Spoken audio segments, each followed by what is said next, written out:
नमस्कार दोस्तों, स्वागत है हमारे एक और नए वीडियो में।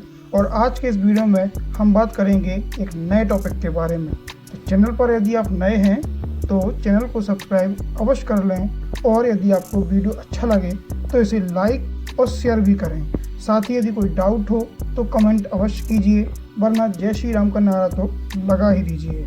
तो चलिए अब हम शुरू करते हैं। भारत के सर्वोच्च न्यायालय ने हरियाणा राज्य सरकार की उस अपील को खारिज कर दिया है जो उन्होंने Punjab and Haryana high court के आदेश के विरुद्ध दाखिल की थी। सुप्रीम कोर्ट ने माना कि किसी भी भर्ती परीक्षा में राज्य सरकार किसी वर्ग विशेष को लुभाने के लिए बोनस अंक नहीं दे सकती है। उल्लेखनीय है कि हरियाणा राज्य सरकार ने मई 2022 में एक नीति लागू की थी कि जिसके तहत राज्य के मूल निवासी सामाजिक और आर्थिक आधार पर कुछ उम्मीदवारों को 5% बोनस अंक दिए गए थे। हाई कोर्ट ने बोनस अंक पॉलिसी को असंवैधानिक करार देते हुए कहा कि भारत के सर्वोच्च न्यायालय के विद्वान न्यायमूर्ति अभय एस ओका और न्यायमूर्ति राजेश जिंदल की अवकाशकालीन पीठ ने हाईकोर्ट के आदेश में हस्तक्षेप करने से इनकार कर दिया। हाईकोर्ट ने राज्य सरकार की नौकरियों के कुछ वर्गों के उम्मीदवारों को अतिरिक्त अंक देने के लिए हरियाणा सरकार द्वारा निर्धारित सामाजिक आर्थिक मानदंडों को असंवैधानिक करार दिया था।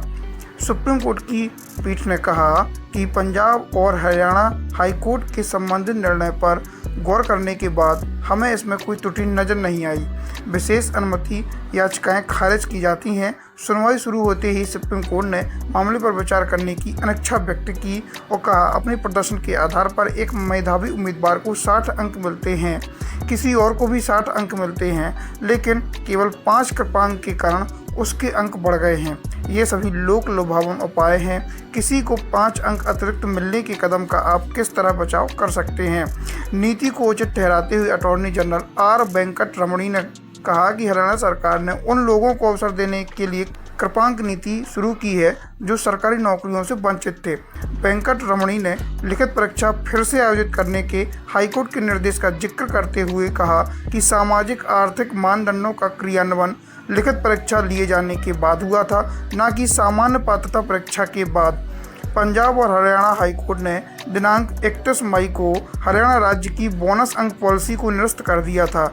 हरियाणा कर्मचारी चयन आयोग द्वारा हाईकोर्ट के फैसलों को सुप्रीम कोर्ट में चुनौती दी गई थी। हाईकोर्ट ने 31 मई को हरियाणा सरकार की उस नीति को खारिज कर दिया था जिसके तहत ग्रुप सी और ग्रुप डी के पदों के लिए कॉमन एलिजिबिलिटी टेस्ट में कुल अंकों में राज्य के निवासी अभ्यर्थियों की सामाजिक आर्थिक स्थिति के आधार पर 5% बोनस अंक दिए जाने थे। कोर्ट ने अपने निर्णय में कहा था कि कोई भी राज्य 5% अंकों का लाभ देकर रोजगार को केवल अपने निवासियों तक सीमित नहीं कर सकता है।